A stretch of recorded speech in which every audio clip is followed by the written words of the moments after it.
Hello again, folks, in 113. Today is Tuesday. Let's see if I can find it. Tuesday the 23rd. And as according to schedule, I'll go over the solutions to test number 2. I'll have to look on my computer, but I'm pretty sure what you should see right now, before I record this, is the actual test I mailed to you as a PDF. Anyhow, this video is just to cover these solutions. You do not have to submit anything. I just wanted you to look at it, and bear in mind that you do have your MyLab assignments are due by tonight.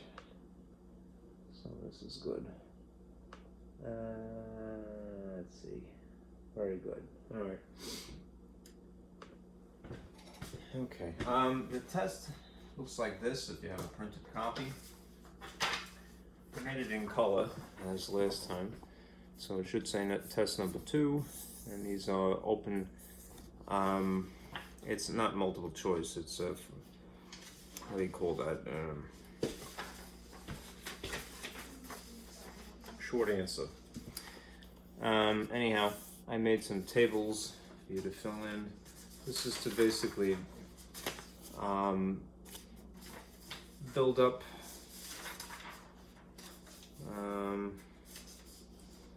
I don't know why I'm struggling.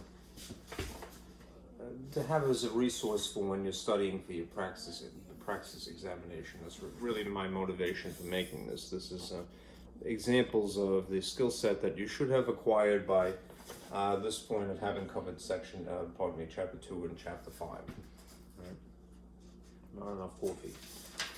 All right. I did put an extra credit on this. I just wanted to illustrate. This is one I stole from one of your MyLab homeworks.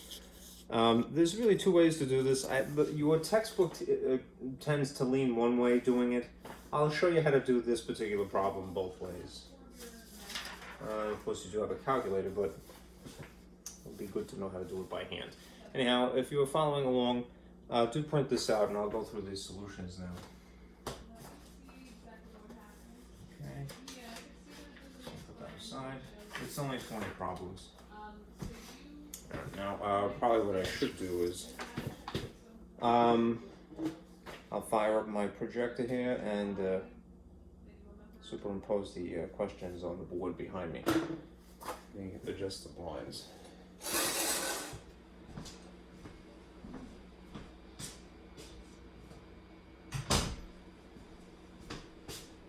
Okay.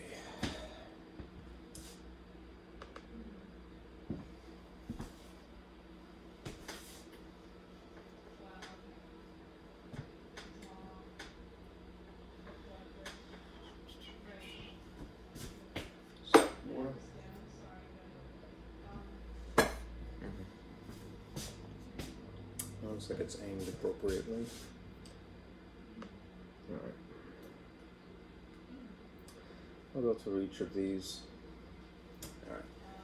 Where's my glasses? There they are. All right. The first question was translate the set from the incarnation it is, set builder notation, all right, to what would be roster form, which is more or less just listing the elements as they would occur. All right. In this case, there is a way to read this, right? So I'll write it up here. You're not really responsible for reading this, but this is set A, capital A, if that is what is on this side of the equals.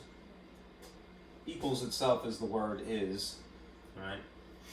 And then you would write what is in fancy braces here as follows.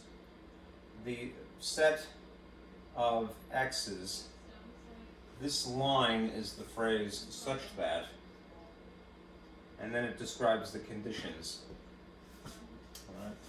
X is an element of the natural numbers.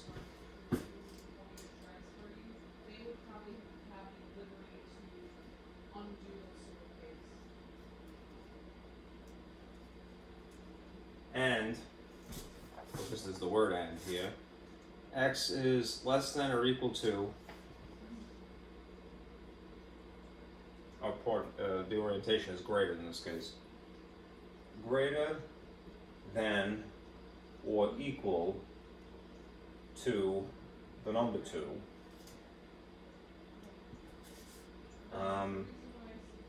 and less than 8. Okay, that's the whole kit and caboodle. Set A, whatever the letter is here, is things in braces are the set of, and then the variable in question is x's, such that x is an element of the natural numbers, and x is basically between 2 and 8, 2 inclusive. There's an alternative way of saying that. Now, because the word and is thrown in here, right there, we are looking for an intersection here. So we want the overlap only. Let us list some elements of the natural numbers. Remember, the natural numbers is more or less a fancy way of saying that the numbers that are intuitively counted on a hand. 1, 2, 3, 4, 5. No negatives, no 0.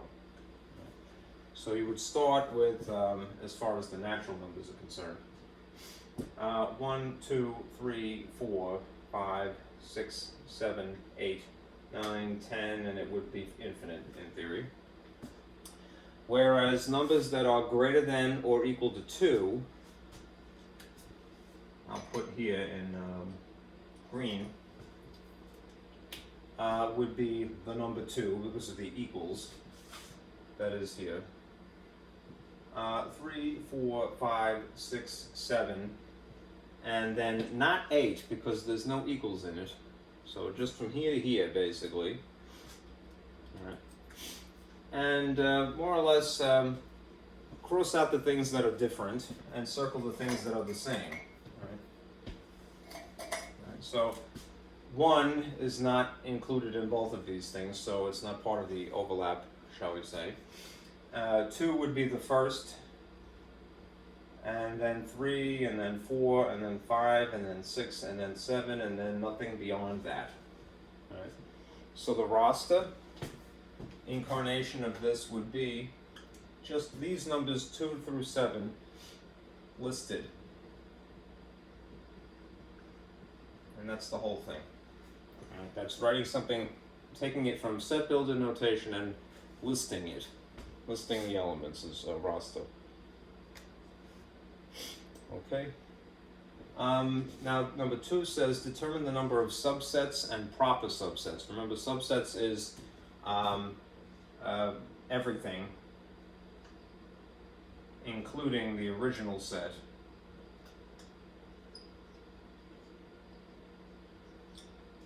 It's odd to think of the original thing as being a subset of itself, but technically it is. Proper subsets are everything not including the original set. All right. Of the following, use formulas and or write out the possible combinations. I'll do both, but here you have 3 distinct elements, x, y, and z. All right. So if the cardinal number of A, and that would be, cardinal number is the fancy way of saying number of numbers or number of elements. In this case, number of contents of these braces. So it would be the cardinal number, little lowercase n, is equal to 3. All right. The formula that is being referred to here is this one. All right. Subsets in general can be calculated from 2 to the n. Right.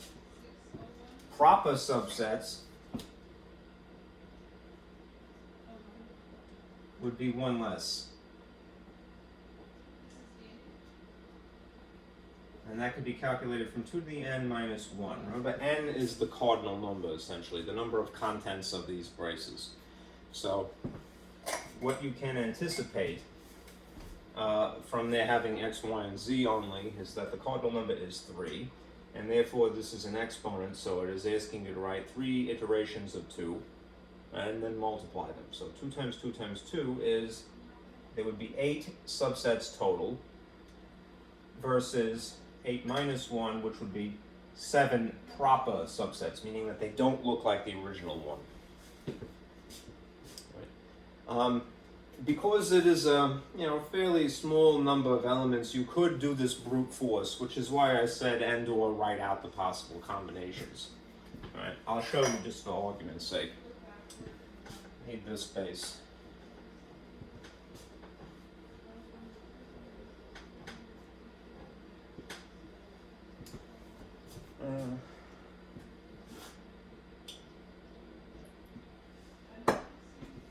If you went with the process of finding subsets in general, remember there's the original, which would be x, y, z, and then there's the one that involves pairs in this case, so only two at a time, right? X and y, and x and z, and then y and z. And then there's the type that is one each. So x, y, and z. And let's see how many we have so far. We have 1, 2, 3, 4, 5, 6, 7. Right? So you might say, all right, well, you said that there was going to be 8, and that's still true. There's the one that is the empty set. The empty set would just be braces with no content written on the inside. So you see you have the original and perhaps counterintuitively an empty set, but you have 1, 2, 3, 4, 5, 6, 7, 8 subsets total, right? Those that are proper, meaning that they're not the original one, they're everything else, would be 1, 2, 3, 4, 5, 6, 7. As predicted. Okay? Formulas are obviously better to use unless they ask you to list them. Okay? Alright, number 3 down here says, are these two sets equal or just equivalent? Alright, meaning these two here. Set A is the contents, the elements are 1, 2, 3, and set B are the elements Brazil, England, and Japan. Alright? Let me erase this just to get it out of the way. My T-square, just rattling around. Remember, what is the difference between what is equal and what is equivalent? Those that are truly equal are basically exactly the same. That is that they have the same cardinal number and the same elements, right? The order doesn't matter, right? If something is equivalent, or two sets are equivalent, that means that they are the same cardinal number only. Now, what is the cardinal number of set A? The cardinal number of A, that's where that's an N there, is 3. All right. The cardinal number of B is also 3. So they are immediately equivalent, but let us verify that they have distinct elements, one distinct from the other. All right. In this case, they're not the same. This is 1, this is Brazil, this is 2, this is England, and this is 3, this is Japan. For them to qualify as being truly equal, they would have to be basically identical, except perhaps they're just rearranged differently. All right. Can be different order and still be considered equal. All right. So of these two choices, which is this most closely?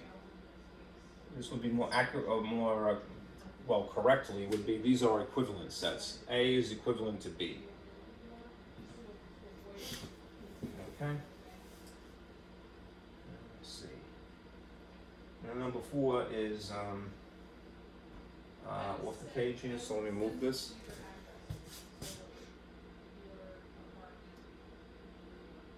Okay.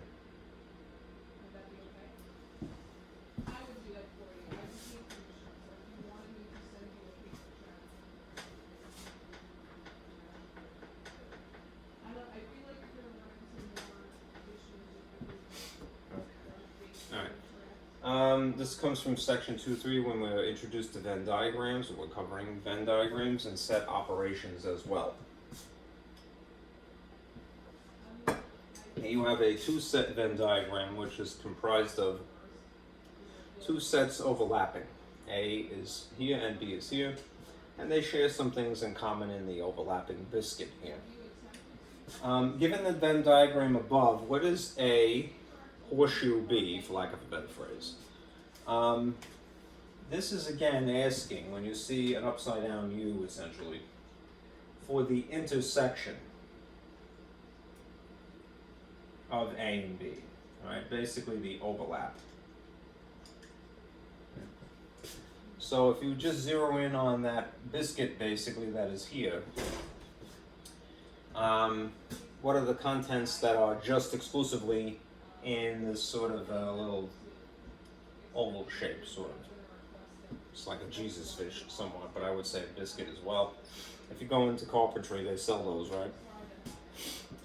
Anyhow, this would be the contents here, BDH.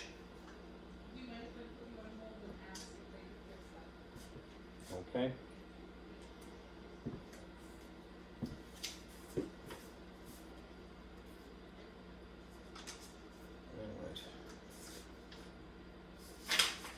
Alright. Now, to answer the questions that follow, you would need the same diagram. Unfortunately, it's on the next page. Let's see. I'm too far. Here we go. What is the difference of A and B? This is a set operation. Let me erase this because it's in the way here. You could do this without the diagram as long as you remember some instruction here. Alright. When you're looking for a difference, here's the procedure. Number one, you want to cross out the matches. And then number two, circle the leftovers in whichever is the first set. In this case, because it is oriented as A minus B, A would be the first set. Now, in order to do that, you would have to establish what is A, the contents of A exclusively, well, not exclusively, what are the contents of A entirely, what are the contents of B entirely, and then follow this thought process. So in order to do that, without moving my slide, I'm going to show you this again. The contents of A are the things that are encapsulated by A somehow, which is basically, look at the red ring here, right? F, G, H, B, D, H. So I'm going to write them here. Set A in roster form. In alphabetical order would be good, of course. Doesn't have to be, but B, D, E,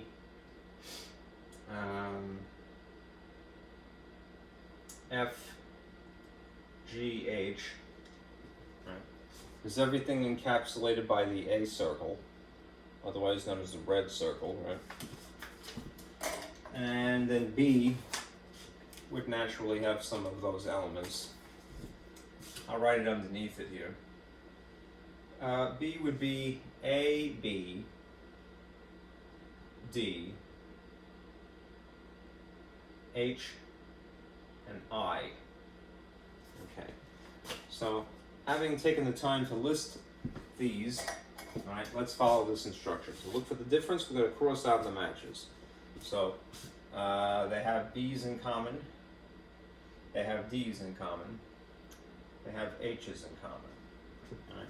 Granted, there are leftovers A and I in B, but because this question is phrased in reference to A set being written first here, this is A minus B, we're going to circle the leftovers in which whatever is the first set. So I'm going to zero in on just where the A is here. Alright, and circle the leftovers. E, F, G. So therefore this difference is just E, F, and G.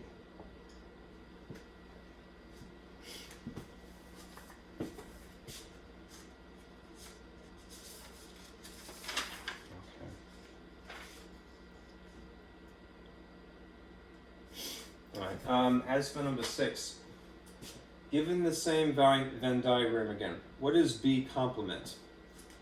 B prime, all right, is the complement of B, which basically means everything not B.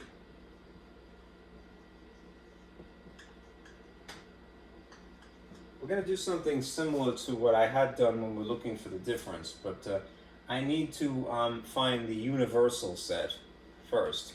Remember, the universal set is all the parts in the box. All right? If you think of this as being a box, right? I want all the components, and some of them lie outside the circles. There's Q, R, S, for example, or extra parts, elements that are not inside the circles. But I need to include them. They're part of set U. So I'm going to list the universal set first. All right, here's U. You know what? Let me use a different color just to make it a little less messy. Hopefully this is visible. U, that's not too bad, would be comprised of A, B, D. I'm putting it in alphabetical order, but it doesn't have to be. Let's see. E, F, G, H, I, and then apparently Q, R, and S.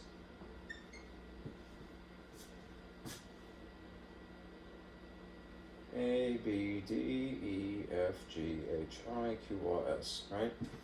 Okay. And just beneath it, I'm going to duplicate what I had here for the last question, which is to put B contents here. All right, now again, put it in alphabetical order. A, B, D, H, I. I'm being a little anal retentive, but it's better to be that way in math world, right? Now, if B prime is the complement of B, meaning everything that isn't B, what I'm going to do in this situation is I'm going to cross out matches again.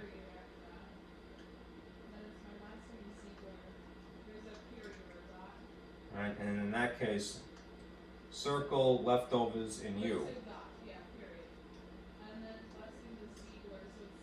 Remember, U is the universal set in this case, so I'm going to give it a little flair like that to make it different from the U shape that is union. I don't want it to be confused. Right? So just to be consistent, I'll make this have a little tail there. Okay? So what is the same? Well, they have A's in common. B's in common, D's in common, H's, and I. So everything that is left over in U, that is E, F, G, Q, R, S, all right, that would be B prime. So I'll just list it here. E, F, G, and Q, R, S. Should be B prime, that is the complement of B. Okay. All right. This last thing, which is the cross product,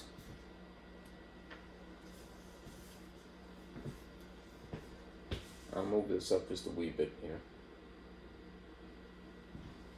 It's a different operation than difference or complement or union or intersection or what have you. And it works like this. All right, basically you want to, when you're finding a cross product, A cross B, you want to draw arrows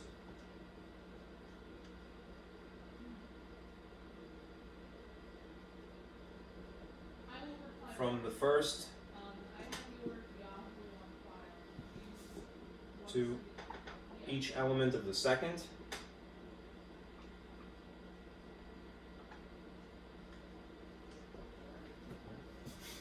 And then list them as ordered pairs. So kind of quasi-coordinates, if you will. Alright, so without moving this too much, let's start with this. This is the first, just because it's oriented as A cross B. So I'm going to call A the first thing. I'm going to draw arrows now from A to each content of B. And thankfully there's not too many elements, so this will go pretty quickly. Alright, so from orange you're going to go to 1. Alright. Orange comma 1 would be your first ordered pair.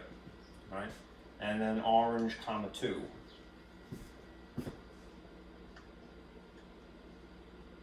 Would be your second ordered pair. And then I'll just put this in a different color to make it a little bit easier to see. Banana. Banana, comma 1, and then banana, comma 2.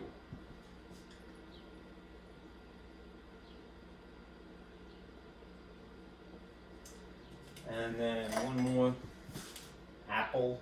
Makes sense that it's red, right? Apple, comma 1, and then apple, comma 2. Now, these are listed as a set, so in theory you would put them in fancy braces. Fit there. Okay. Like so. And that is it. Orange 1, orange 2, banana 1, banana 2, apple 1, apple 2. Is A cross B.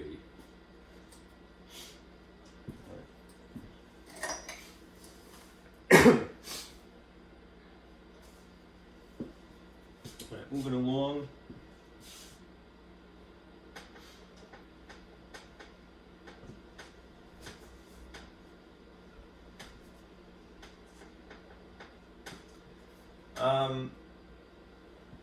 This is a problem that I had given you a while ago, which I like because I think it illustrates how to do this.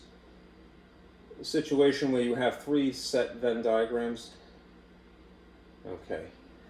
One thing that is imperative is that you understand, it makes the instructions a little bit easier to deal with, that this region in here, this sort of moon shape that I'm tracing with my hand here, it's like Lucky Charms, right? That is always going to be region 1 in the situation of a 3-set Venn diagram.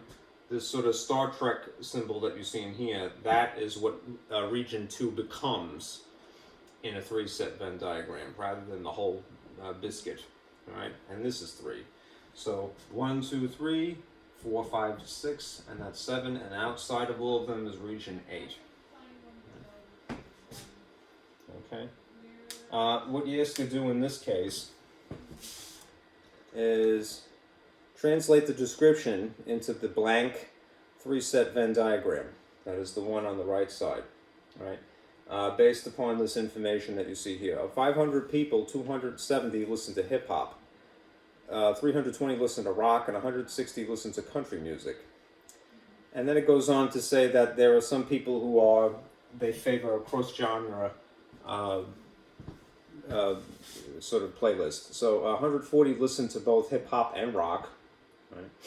120 listen to both rock and country, 80 listen to both country and hip-hop. And then finally it says the one thing that is really very useful immediately, 50 listen to all 3 genres of music, right? If you have a 3-set Venn diagram, right, there's naturally an overlap, right?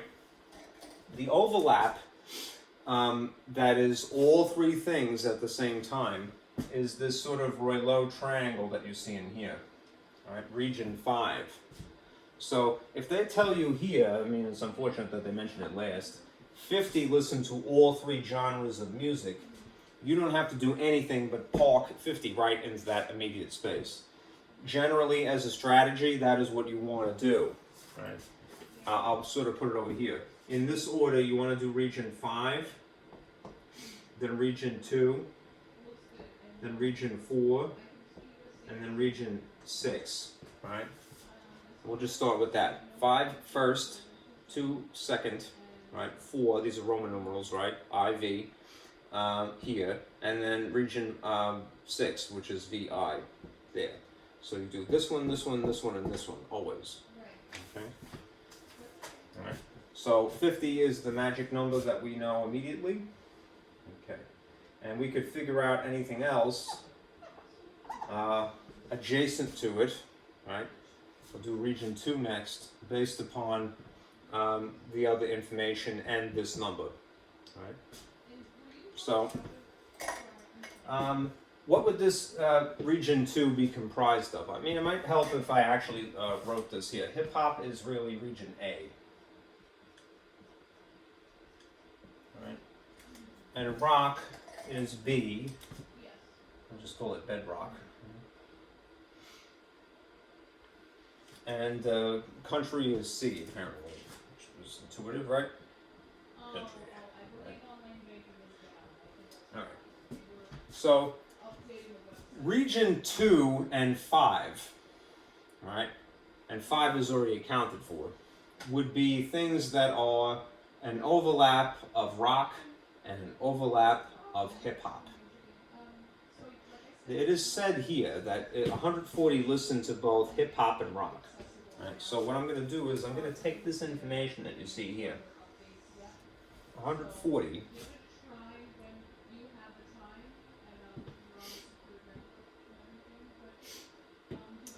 and use that to my advantage. Right? All right. If 140 people would be basically this region, because that's hip hop and rock at the same time. And it doesn't make any other mention, you know. It's 140 minus 50. So what's 140 minus 50? All right. 90 naturally, right? So what would be here would be 90. Okay. Takes some getting used to. Right.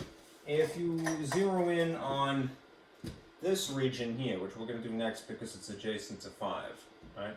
This is just talking about two things simultaneously. This is evidently people who like country music and people who like hip hop music. Right? That's these folks here. All right. 80 listen to both country and hip hop. You could say hip hop and country means the same thing. That is this biscuit. All right. Granted, there is part of that overlap, but we're going to factor that in a moment. But it's just saying that total, right? People who like both country and hip hop would be 80, right?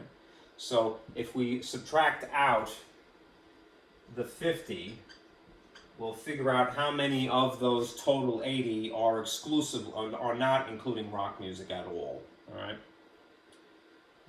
All right. So that would be 30, and you would put this here for region 4. All right. Similarly, this is the one advantage to writing on a whiteboard here. If we consider this biscuit here, this is the overlap of rock and country, right? So this biscuit is comprised of the people who like all three things and then the people who like just these two things, right? This statement here, 120 listen to both rock and country music, right? If we're going to figure out just the portion of it that is from here to here, instead of the whole kit and caboodle, it would be similarly 120 minus 50, which would be how much? 70, right? All right, and we're making progress, right? After you've done those, you start with always 5, the dead center, and then 2, 4, and 6. Then you go back and you finish off the rest of it, right? So you will do region 1, and then region 3, and then region 7, and then region 8. in that order. Okay? Because this is getting a little messy, let me erase some of my scribble.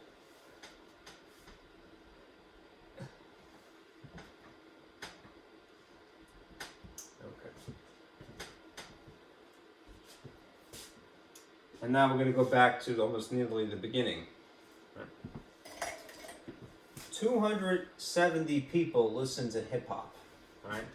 That would be the totality of people confined to this circle, right? So that would be region 1, 2, 5, and 4, technically, right? Right. But if we just want to figure out 1, this sort of moon shape,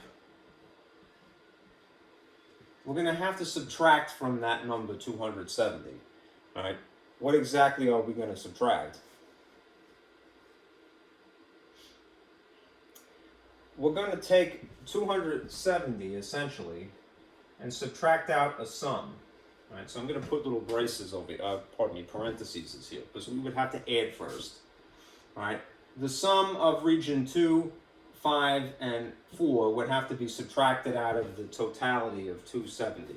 So if we figure out what essentially 90 plus 50 plus 30 is, 90 plus 50 is 140, and 140 plus 30 is 170.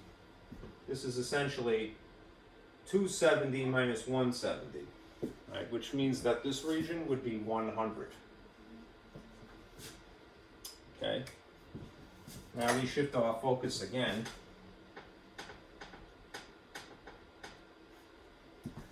And this one, this statement that follows it, 320 listen to rock, right? That's being very general, but that would be basically everybody confined to this boundary. That would be region 2, 3, 5, and 6 in this case. And if we want to figure out just region 3, this moon, we would have to subtract out 2, 5, and 6 instead. So from 320, we would subtract out 90, 50, and 70 instead. Um, 90 and 50 is 140 again. 140 plus 70 would be 210. So essentially, what is 320 minus 210? It should be 110, right? That would be just the B left over. Okay? And lastly, well, not second to last here, this green region.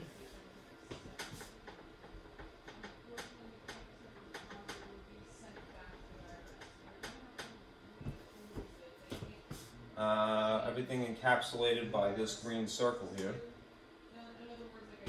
If we want to just figure out region 7, we have to take this statement. 160 listen to country music. That's just very general. Well, this is crummy green marker. Not a shot. Greens are always lousy. All right. I like the color, I just don't like how it writes. Let's see. So, 160. 160 minus the sum of these regions that are adjacent. Sorry for that. Region 4, 5, and 6. So 30, 50, and 70. 30 and 50 is 80, 80 plus 70 is 150, 160 minus 150 essentially is 10. So you would have 10 in this region. Right. And then the last thing, region 8, is everything outside of these circles. We would be dependent upon this much information. There's 500 people who were surveyed. So of 500 people, what would we have to do to figure out basically everything that is not inside these circles here? Well, there's probably more than one way to do this, but what we can do is take the number 500 and then subtract out region 1, 2, 3, 4, 5, 6, and 7. Right? So we would add up perhaps first 100 plus 90 plus 110 plus 30, 50, and 70, and then plus 10. Let's see how well I can do this freehand, right? Well, without a machine. 100 plus 90 is 190. 190 plus, pardon me, 290, right? 290 plus that extra 10 here is 300. And then 300 plus that extra 100 is 400. 430, 480, and no, that's not a plus. See, I'm already screwing this up because that's a plus sign, not a 1. Wondering why it's exceeding 500. Start again. 100 plus 90 is 190, plus the extra 1 is 200. All right. 200 plus 100 is 300, 330, 380. 380 plus another 70 is what? 460? No, 450 rather. 450 plus 10 is 460. So it should be something like 500 minus 460. Let me just verify here. Yeah, that looks good. Okay. So 500 minus of the total people minus 460, that is everything within these circles, right, should leave you with just the number 40 outside here somewhere. Okay. Now, what is the purpose of going through this exercise? This procedure is invaluable. If you had to do some other problem, do it in this particular order. Start from the center, and work out on these petals here. You could figure it out, any problem, right? Then when you have the whole thing filled in, you can answer some subsequent questions if there are any. Okay? Okay. All right. Next page.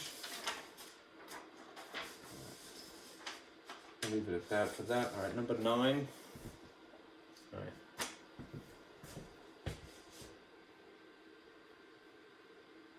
Come on. It's funny, it does that. There you go.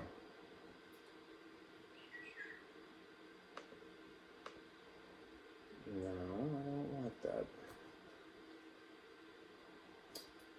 Stupid finicky thing.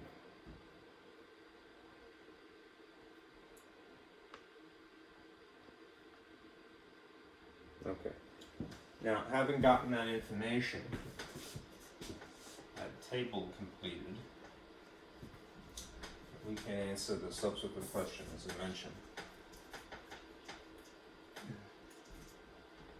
So, get the gobbledygook out of the way. What does it say? It says, using the completed 3-set Venn diagram above, how many people do not listen to country music? Right? That is essentially, if somebody is not listening to something, that is essentially C prime. So the complement of C, which essentially means everything not C.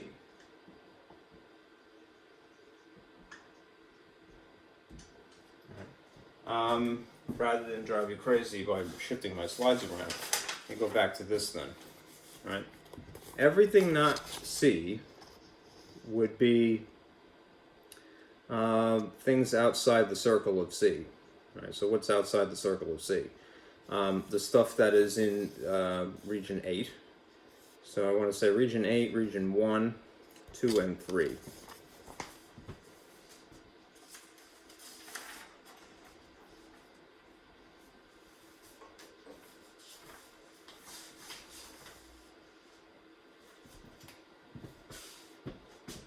Region 1, region 2, region 3, and region 8.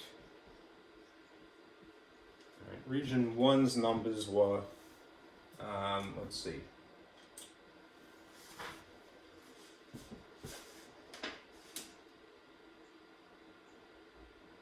Let's see.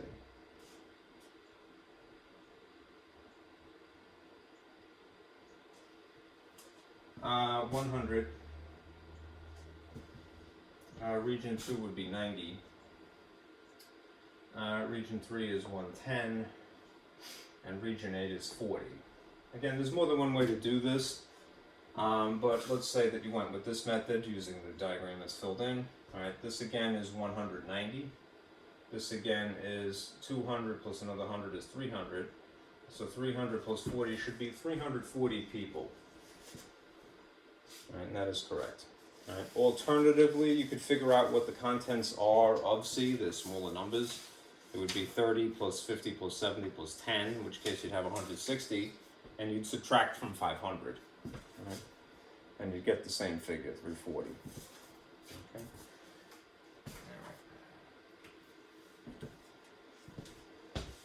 Now, this is to build up again some weapons in your arsenal here. Divisibility rules. This is in an order that I find useful myself. Okay. Determine whether the number 963,888 is divisible, i.e. divides without a remainder, by 2, 3, 6, 9, 10, 5, 4, 8, and then you can verify 7. Made this little table so that you could do some work as necessary. Alright. And then put a check mark here if it is in fact divisible. Basically, divisible means divides nicely. Everything, virtually everything, with the exception of 0, is dividable. Alright? But not everything is divisible. Divisibility means that there is no remainder. Right? It divides nicely if something is divisible. Alright, so this figure, 963,888, is an even number because it ends in the number 8, right? Therefore, it would divide nicely by 2. So you would say, yes, it's divisible by 2, right? The next rule is 3, which is a little bit more tricky, but it's to verify the sum of the digits. So if you took 9 plus 6 plus 3 plus 8 plus 8 plus 8, and see what you get, right? If the result that you get it divides nicely by 3, then the whole thing would be as well. Right? 9 plus 6 is 15, 15 plus 3 is 18, 18 plus 8 is 26, 26 plus 8 is 34, right? And 34 plus 8 would be 42. Right? If you want, you could kind of pull the same trick again and add these two, in which case you would get 6. Right? Does 6 divide nicely by 3? It sure does, right? So therefore, the whole thing is divisible by 3 as well. Right? The rule for 9 is very similar, so you could skip to this as well if you'd like. But I have found that it's, I like to do it in this particular order, right? 2, 3, and then 6. 6 is very easy. The rule is basically this.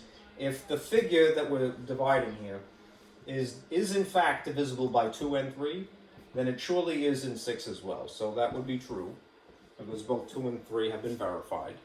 The sum of the digits is still 42. Does 42 divide by 9 nicely? Right.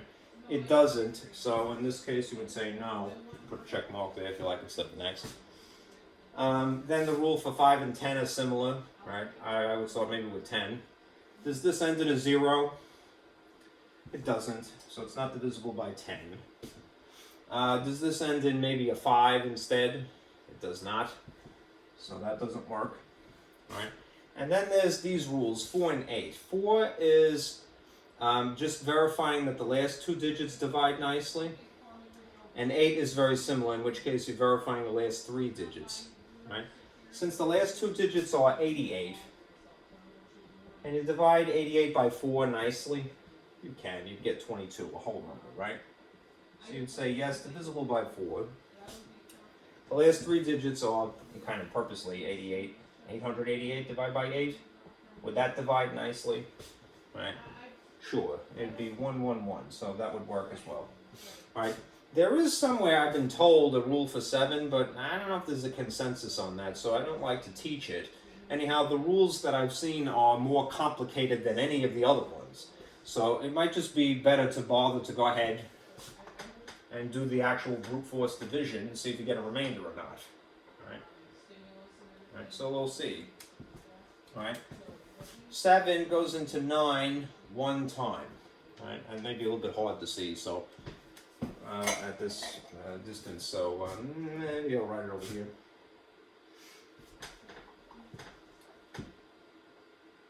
Let me make this a bit bigger. Let's see, 963,888 divided by 7. I'm just checking to see if there's a remainder here or not.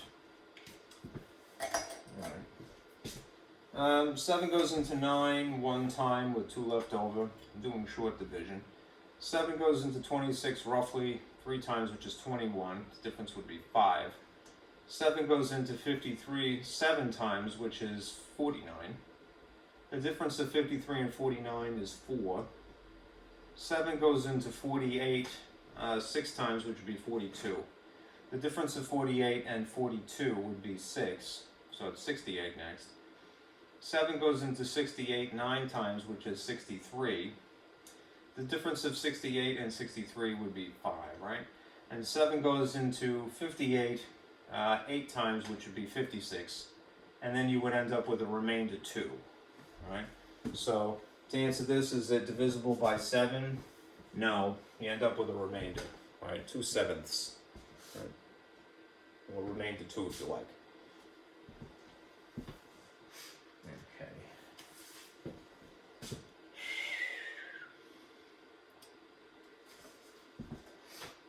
Alright, so what is divisible? 2, 3,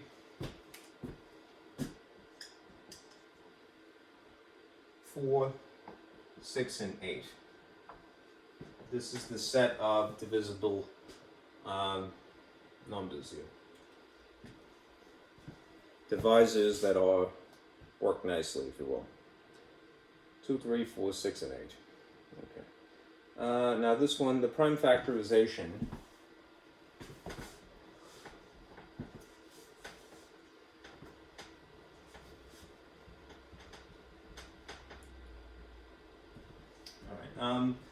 Determine the prime factorization of 220. You could use factor-trees. You could use what else you might call upside down division by primes. All right, that'll be useful later. So I'll do it both ways.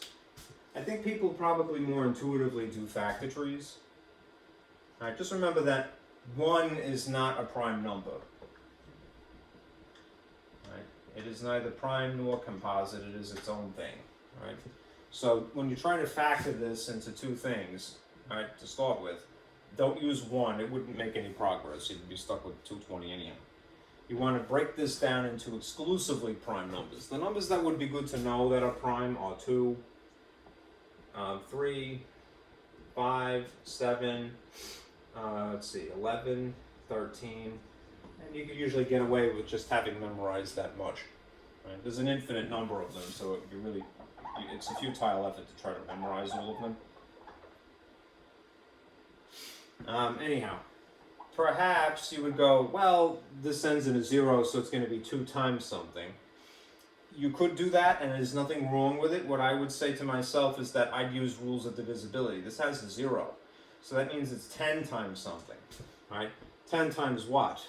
The other digits here would be 22. Neither of these is prime, so you would continue, right? This would be 2 times 11, both of which are prime. This would be 2 times 5. Right. When you're doing your MyLab work, I've noticed that it is very finicky. It likes you to put these things in a particular order. I forget if it's the largest number first or the smallest number first, but it really doesn't matter. This, what you see at the bottom here, that is in fact the prime factorization of the original number. If you want to put it in a particular order, it might be 11 to the first, times 5 to the first, times 2 to the second. That's a more concise way of writing it. Right? It's in descending order, if you will. Now, if you did the other thing, which is very literal, upside down division by primes, it is starting with the lowest prime.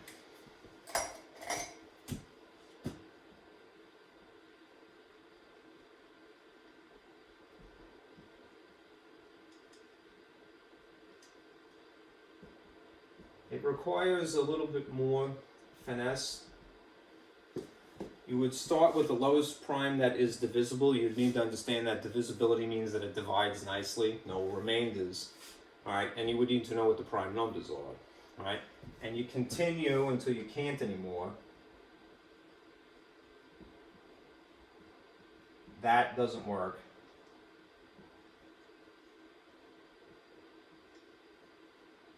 And then you stop when you have hit a prime number, when the quotient is prime. If the whole point of this exercise is to get the prime factorization, then you would naturally want to stop when you've struck mathematical gold, so to speak. All right, prime numbers. So the lowest prime number is 2. Is 220 an even number divisible by 2? Yes, then we will use that. 2 goes into 2 one time, 2 goes into itself again one time, 2 goes into 0 times. All right, that, as far as we can tell, is not a prime number. How come? Because it's even. And the only one that is would be the number 2 itself. All right, so we're going to continue. We're going to continue until 2 doesn't work. All right, so 2 goes into 11 roughly 5 times, so that's 10. The difference is 1. I'm doing short division, so I'm squeaking a little 1 in here. Read that as into 10 is 55. All right. Now you might jump the gun and go, all right, well, I'll use 5 next, but just beware. Test out 3 first before you go to 5. The sum of the digits is 10, so it's not going to be divisible by 3. Then you do 5. All right. It's better this way. All right. 5 goes into itself once and once, and the quotient is prime. So there's your prime factorization, one way or another. Why even bother with this? Well, if you had to find greatest common factor or the least common multiple, you would want to employ either of these methods maybe to find the prime factorizations. How you apply the prime factorizations is a little different, and you'll see in a moment. All right.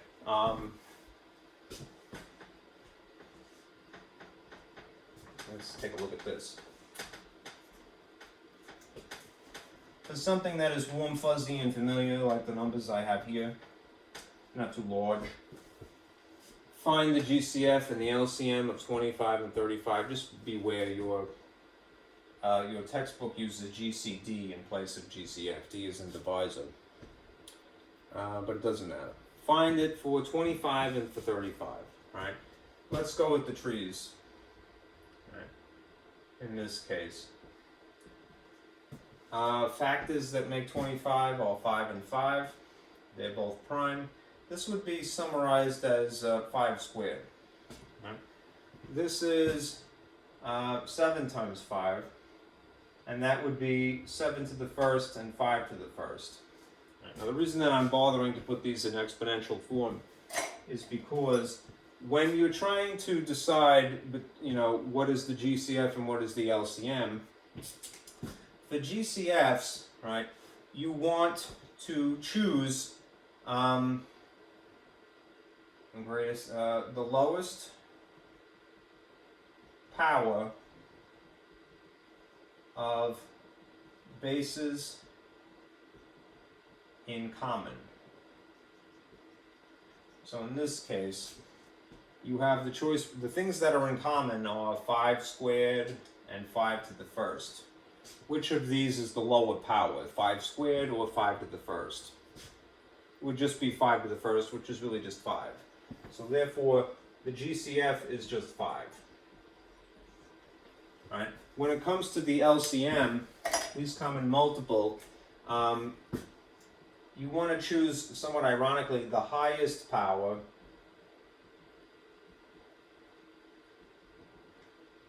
of every unique base. You don't care if they really match or not. All right. Now here we have again the prime factorizations: 5 squared and 7 to the first, 5 to the first. All right. We want to basically cover all bases. We want each unique base. All right. So we'll start with the 5s. All right. Which is the higher power? All right. 5 to the first or 5 squared. All right. In this case, you would go with this one because it's the larger of the two. I know it's somewhat counterintuitive, right? Because the word least is in here, and you're looking for the highest, but that's just the way it is, all right, unfortunately. So when it comes to the LCM, all right, we're going to take 5 squared, all right? Those coincidentally happen to be matching bases, but we want every unique base in this case. So now, amongst the 7s, there's only one choice, so we're just going to include 7, all right? Now, if we want to straighten it up and present it as an actual, regular number rather than prime factorization, this is 25 essentially times 7. Right? If you had 7 quarters, how much would you have? 175 cents. So that's the LCM. Oh, okay. Like a letter of satisfaction. Okay. Where is this practical to know LCMs or GCFs? Greatest common factor is for simplifying fractions. LCM is for doing the exact opposite of that. It's really for getting a common denominator. So instead of simplifying things, it's generally making things larger. So you might say upgrading is how I like to refer to it.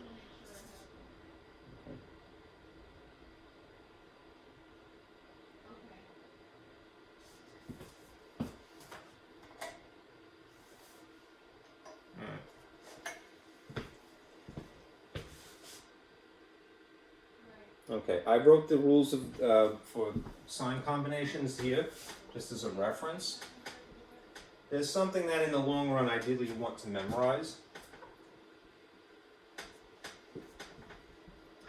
So let me just read this to you. All right. Integers, all right, in the case of addition or subtraction, it is the combination that ultimately determines the operation, which is kind of counterintuitive, right? And the sign of the answer is always the same as that of the larger magnitude. I have to say the word magnitude as a technicality, but essentially what I mean is the larger looking number. Just beware that how something looks can be deceptive, Things are not always as they seem. All right. Anyhow, magnitude refers to the distance from 0. So if you have a larger magnitude or a greater distance from 0, all right, that will take precedent. Right? If given double negatives between numbers, change them to positives. Right? In general, if you have the same signs, then you add. If you have one of each, you're going to subtract. So in a situation like this, look what you have. You have, following this train of thought, which operation would you actually perform? You'd have to rewrite this, is what I'm getting at. All right? I didn't leave a lot of space, and I apologize, but what you have here, and I'll put it up here because it's easy for me to write, is a lot of negative signs, right? In order to apply the rules as I have listed them here, we're going to make one little change, little tweak, the aesthetic, if you will, the aesthetic, which is referring to this, double negatives between numbers. If you have a double negative between numbers here, what can you do with them? Change them to a positive. So that means that this is instead minus 4 and plus 3. Now it is from this point, all right, that I would encourage you to utilize either one of these appropriate instructions. Do you have, at this point of alteration here, changing the appearance of something, the same signs, or do you have one of each essentially? You have one of each. So to answer the question, which of the operations would you actually perform? You would actually subtract in this case. That is not always easy to tell, right? And that's the reason why people make mistakes. They know how to add or subtract, they just don't know when to do those things. So change the appearance, all right, of what you're given, right? Because it's sometimes purposely complicated, right? Simplify it, essentially. And then actually decide what you're going to do. So if you're going to subtract, what is 4 minus 3 really? 1, that is how you arrive at the magnitude, right? The digit, essentially. And then the sign of the answer is always the same as that of the larger magnitude. Which of these has a larger magnitude, right? In other words, which of these has a greater distance from the number 0? The negative would, because of the magnitude 4. So the answer would have to be negative. So it's -1 is what you would get. Okay? Now, for the sake of contrast and also comparison, look what you have here. All right, you have the multiplication and division set of rules. All right, these do not decide what the operation is. Right. In the case of multiplication and division, the combination of signs does not determine the operation. Instead, the sign of the answer is decided by the sign combination, the sign of the answer. If you have the same signs, then you have a positive answer. If you have one of each, then you have a negative. I use this problem because it is remarkably similar looking to the last one. The only difference is that there is no extra sign in between these. No extra symbol. So, following this train of thought, what will the sign of the product be? This is a multiplication problem. Remember, multiplication, we could just use the old-fashioned X, we could use a dot, or we could put things in parentheses, or we could put both things in parentheses. All of these are the same problem, just written different ways. Right? So in this case, you have same signs, they're both negative. What is the answer going to be? The answer is going to be a positive. Right? The same signs produce a positive when you multiply.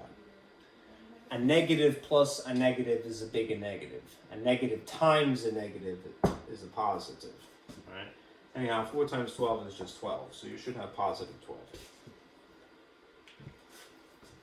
Okay. Moving on, right? From section 5.3, pay attention to this if you're interested in the extra credit question. I'm not assigning extra credit really. All right, this was just when I was doing this in person, but I want to demonstrate that anyway. This is probably what your book encourages you to do that extra credit problem at the end. All right, convert mixed numbers to improper fractions first. You don't always have to do that. You have an option. What does this entail doing? Well, if you have a mixed number, that means you have a whole number out in front, and then you have a slightly smaller font fraction adjacent to it, right? And the instruction is basically to do this. Multiply these two things, and then add them to the top, right? 2 times 5 is 10. 10 plus 3 is 13. And then you keep the same denominator. So you should get 13 over 5. Okay? That could be useful if you had, that is definitely useful if you had to multiply mixed numbers, you would make them improper fractions guaranteed. All right, or if you had to divide them. But if you're adding or subtracting, you might not have to do that. Right? They really didn't go into it too deeply in your textbook. Okay? Let's save that. All right, here's 16. Using algebra, convert a repeating decimal to a fraction.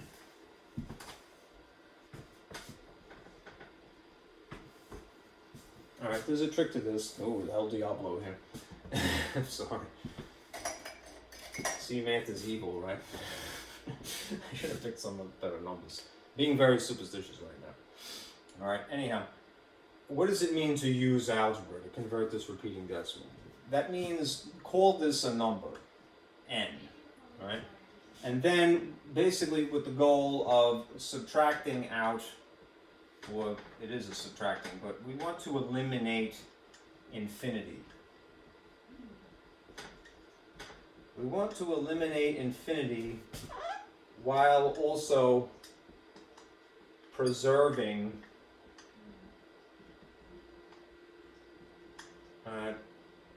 a portion of the pattern. So you couldn't get into the online banking at all, it sounds like, right? Okay, that's basically it in a nutshell. We want to cross out infinity because we can't use infinity with a calculation, while also preserving what makes this distinct. What is this unique pattern? It sixes into infinity.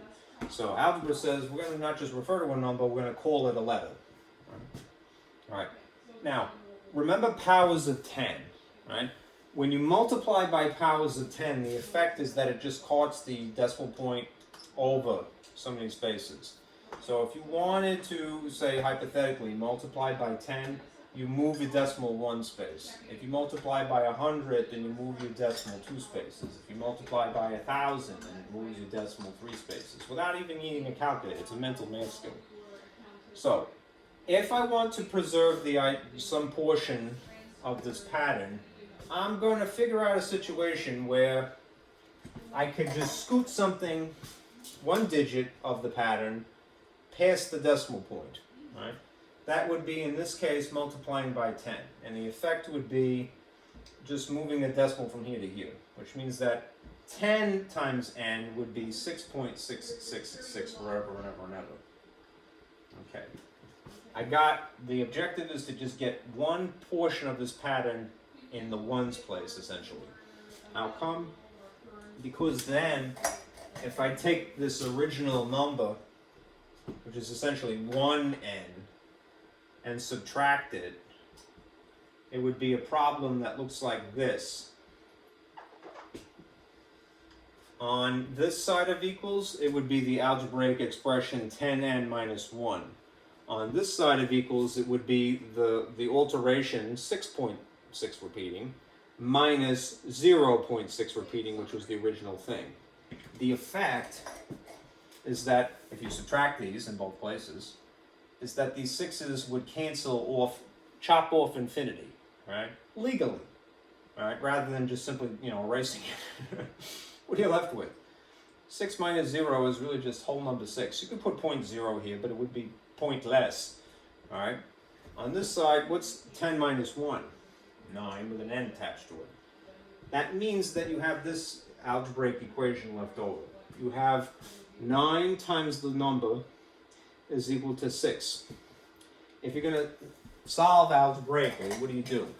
To isolate the letter n, which is what we're looking for, you move the coefficient over to the opposite side via opposite operations. If it is understood that these two things pressed together being multiplied, the opposite of multiplying by 9 would be to divide by 9, and there's a cancellation effect. And whatever you've done to one side, you do to the other side. Which means that you have 9 is equal to 6 over n. N is equal to 6 over 9. Then you simplify. Both of these things, you ideally would divide by 3 because that's the Gcf. They're both made of the number 3. So as long as you're consistent, you can get away with doing this. Whatever you do to the top, do to the bottom. This ends up being 2/3, legally speaking. If you took your calculator and divided 2 by 3, you would see 0.66666 up to the edge of your screen. If you see that it says 7 on the end, that's just your calculator rounding. Okay? All right. Next, 17.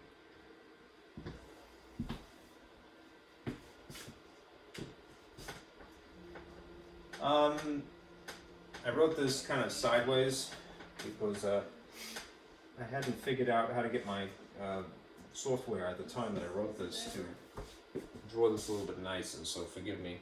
What you're really seeing here is 13 over 15 minus 14 over 45. There is a way I've discovered more recently to get your say Microsoft Word, for example, to write nicely rather than sideways, but it means the same thing.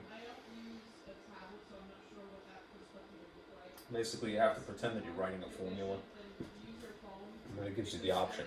All right, use the correct order of operations to simplify. Remember, keep, change, flip for division, and in order to add subtract, you need a common denominator. All right, so you have your choice between subtracting fractions and dividing fractions. Where should your focus really be? It really should be here to start with, because division takes precedent over subtraction. Okay. So if you're just paying attention to this, 14 over 45 divided by 7 over 9, keep, change, flip is what you have to do when you divide. So you're going to keep this, 14 over 45, change this to multiplication, and flip this to its reciprocal, which would be 9 over 7. Now at this point, if you want to, all right, you could do brute force multiplying of the top times the top and the bottom times the bottom and see what you get. All right, it would be more strategic though to do the simplifying first. And legally speaking, you can do it first. So as long as you are simplifying things that are essentially one thing above the line and something below the line, above and below, that's fine. So if you look at the 14 and the 7, you might recognize this from multiplication tables. They're both made of the number 7, so therefore that's the common factor. 7 divided by 7 is 1, and 14 divided by 7 is 2. Simultaneously, this 9 and this 45 are both made of the number 9. 9 divided by 9 is 1, 45 divided by 9 is 5. Right, when all is said and done, that means that this is left over 2 times 1, which is 2, and left over 5 times 1, which is 5. Right. So now you have confronted with 13 over 15, essentially minus 2 over 5. This is the other part of the instruction here. In order to add or subtract unique fractions, you need a common denominator. So remember, this is where Gcf and Lcm come in handy. Gcf is for simplifying. LCM is for doing the opposite of simplifying, which is more or less making things bigger. So upgrading is what I like to call it. These do not have a common factor. I mean, they don't have a common denominator, 15 and 5. But you can upgrade this to something that is 15 in this case. And as long as you change the bottom and the top of this equivalent fraction consistently, everything is fair and square. So what is it times 5 that would make 15? 3. If you did that to the bottom to produce this, then do the same thing to the top and everything is fine. 2 times 3 is 6. So what you really need to do now is subtract 13 minus 6 instead, all right, which produces 7, and then you just keep the same denominator, 7 over 15, and it's a positive technically. Okay. For number 18, all right, you're using rules for exponents in this case.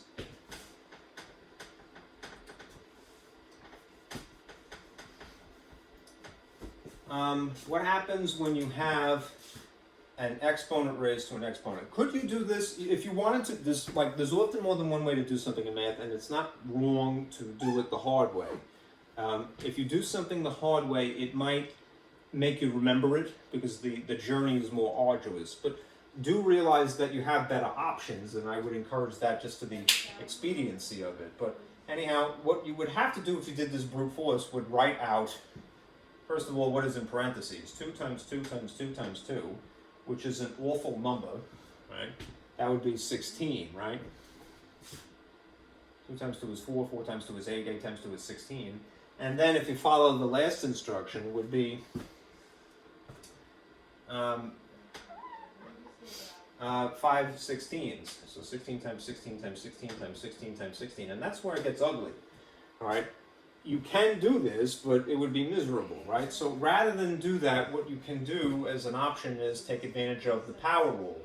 The power rule says that when you have essentially an exponent raised to an exponent, you multiply these and you produce the same result. So this is instead 2 to the 20th. And then you have, in theory, if you were going to do this by hand, you would have to write 22s, right? Still not a fun activity, but it's easier than maybe multiplying by 16 by hand, right? Anyhow, what would you get at this point, right? It's probably more concise, and therefore it's simplified, to leave it in its exponential form. If you use your calculator or if you did it by brute force, what would this produce? It should be 1,048,576 if you're curious, all right? If you're using your calculator, and again, there's no sin in that really, all right? The only problem is that don't make the calculator do all of the thinking because it can't, all right? It's only as smart as the person pressing the buttons, all right?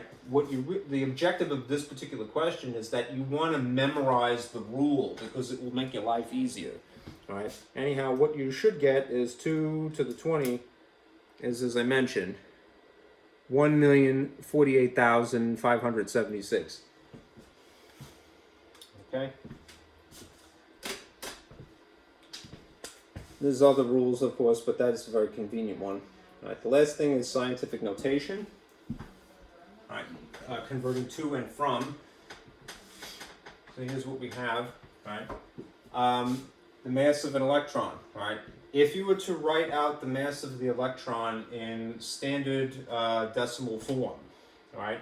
This is how you would write it in the United States. I know that in other countries they use commas for the decimal point, but we don't do that here. All right, we have a decimal point here, and then we're supposed to leave obvious spaces between sets of three. Because this is so very, very long, right, somewhat ironically, because we're talking about a puny particle, all right, this is how I could get it to fit, right? Anyhow, if something is in scientific notation, it would basically follow this pattern, this model, right? You'd be having a decimal concisely written without the unnecessary zeros, one digit that is non-zero up in the front, and then whatever follows it, times a certain power of 10, right? How will we arrive at the digit that goes here and here? Well, it would be the non-zeros here. So you would have to put a decimal point in between 9 and 1, right? That makes this 9.11. If you put 91 instead of 9, it looks very much like scientific notation, but it's not technically. It has to be one digit up in the front, and it has to be non-zero. Now, how do you get from here to there?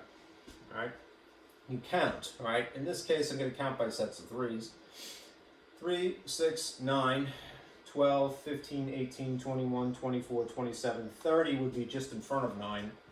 So one extra space would be 31.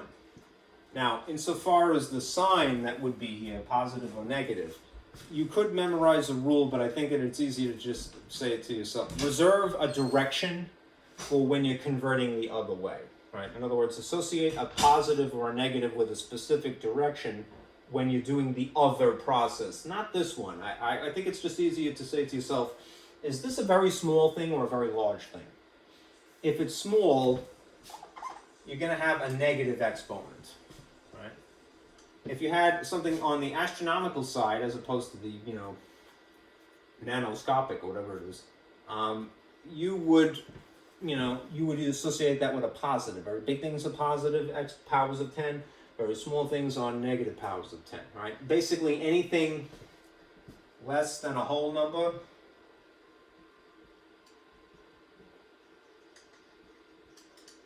make it negative, right? Exponent. Right, in scientific notation form. The reason, again, why I do that is because when you're converting from scientific to the standard form, decimal form, that is really where it is practical to associate a direction with a sign positive or negative. Okay? In this instance, you have the average distance from the Earth to the Sun, because it changes throughout the year.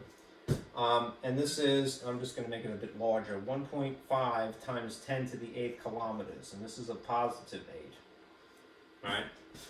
Associate positive with moving a decimal point towards the right. All right? Associate a negative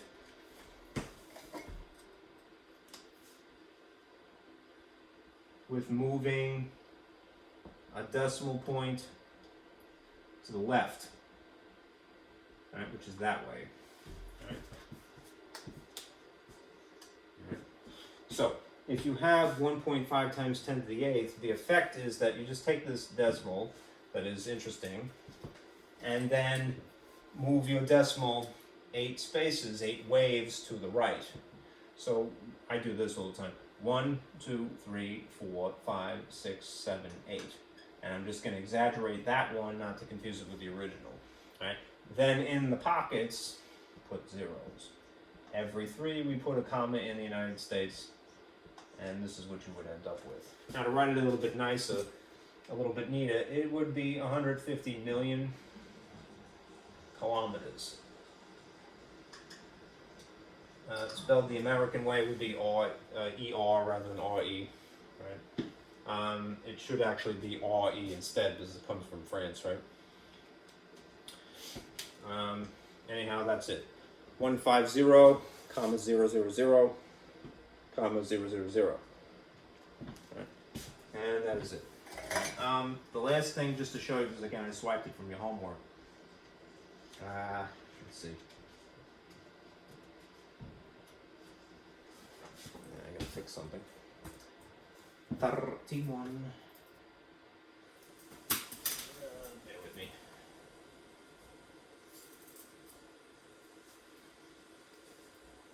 Catch a mistake every now and then. Okay. There's this extra credit. Again, you don't have to submit anything. I'm not collecting it, but I wanted to show you 2 ways to do this problem. It didn't come up in your book, I'm not sure why. This to me would have been more important than other things if you're teaching grammar school, right? But hey, what do I know? I just work it. Let me show you more or less the traditional way of doing this, and then let me show you the way that I suspect your book would have preferred you to do it. Right. So on this side, I'll write traditional method, which I would reserve for certain types of problems. Right.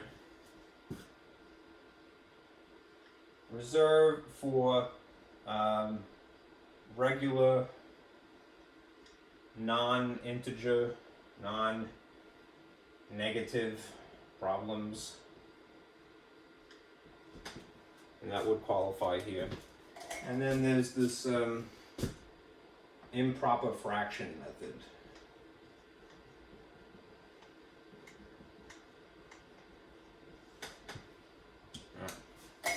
Now, if you had this oriented horizontally, the appropriate way to write it sort of vertically would be like so. The 69 and the 1/8 would be on top, and the 67 and 3/8 would be on the bottom. Right? And at least when we subtract traditionally, right, the larger figure is usually on top. This is why I say this is for problems where there's no real negative that you're worried about. In other words, I know that there's a minus sign here, but it's understood as being the operation in question. All right, there's no sign combinations going on here. No sign combos. This is where it would be more appropriate to do this. All right. The larger figure overall is 69, right? Now, when you have the fractions, right, at least in the traditional way of doing this, you know that they already have a common denominator of 8, but if you attempted to subtract 1 minus 3, you're going to get into trouble, all right, because it's just a part of this larger whole here. What you're supposed to do is borrow, right, 1 whole from 69. So what is 69 minus, what's 1 less than 69? 68, right? That would be 1 whole that you're going to then borrow and then plop here.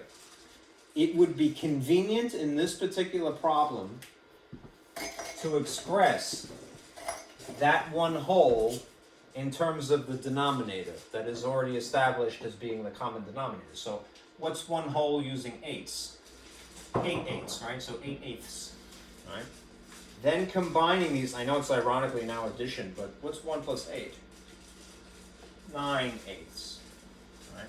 And then this is still just 3/8, and now you can move on with your life. So you would at this point take 9, that is the newfangled form of this problem, subtract 3, and you would get 6/8, right? And then the whole numbers, you would have 68 minus 67, you would just have 1. And then you would simplify it, right? These are both even, so divide them by 2. And the end result should be this. You should get 1 3/4. Because 6 divided by 2 is 3, and 8 divided by 2 is 4, so it's 1 3/4. Okay, that's the answer in the traditional way. Again, what I suspect the book probably would have encouraged you to do is instead try the improper fraction method. That would be better when there are sign combinations. Right? When you're dealing with an integer somehow or other. So in this case, I'm going to write it out. 69 1/8 minus 67 3/8. You're going to get some terrible numbers, unfortunately, in this case. Because if you convert these mixed numbers to improper fractions, what would you have to do? You would have to multiply 69 times 8 first, which is god-awful, right? That's 72 carried to 7. 48 plus 7 would be 55, right? And you'd have 552 plus 1 would make this 553 over 8, right? Yuck, right? But it is correct. And then a similar thing over here. You'd have to do 67 times 8, and then add that to 3. 67 times 8, I swear I'll get out of the way in a minute. 7 times 8 is 56, carried to 5. 6 times 8 is again 48. 48 plus 5 is 53. And 53 plus 3,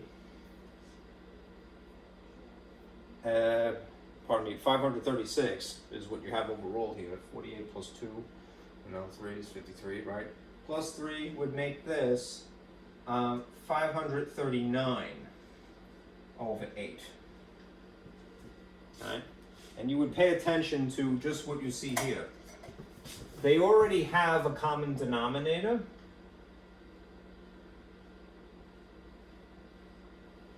All right? And what you can do is decide what the operation is at this point. You can write them as just over one common denominator. That's probably would be a little less ugly. And just zero in on what is blue here. 553 is a larger magnitude than 539. It's essentially a greater number.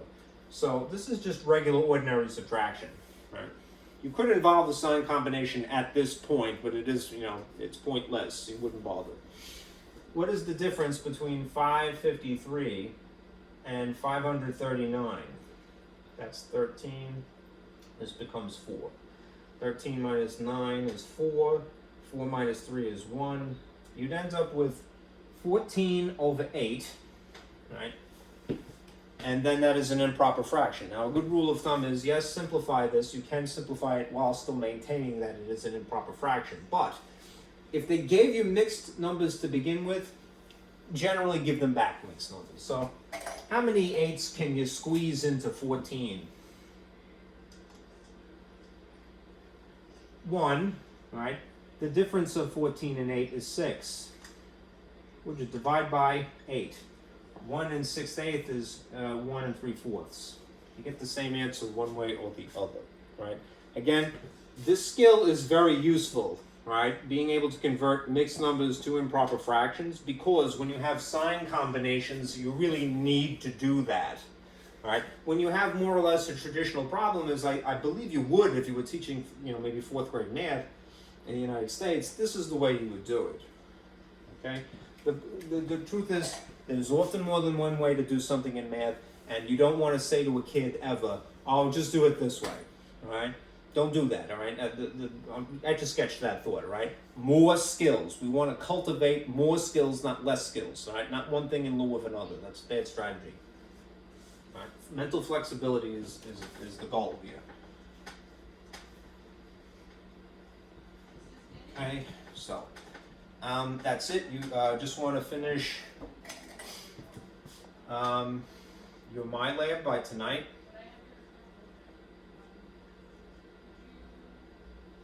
And then that you're done. Okay, we'll start fresh on Thursday. New stuff Thursday.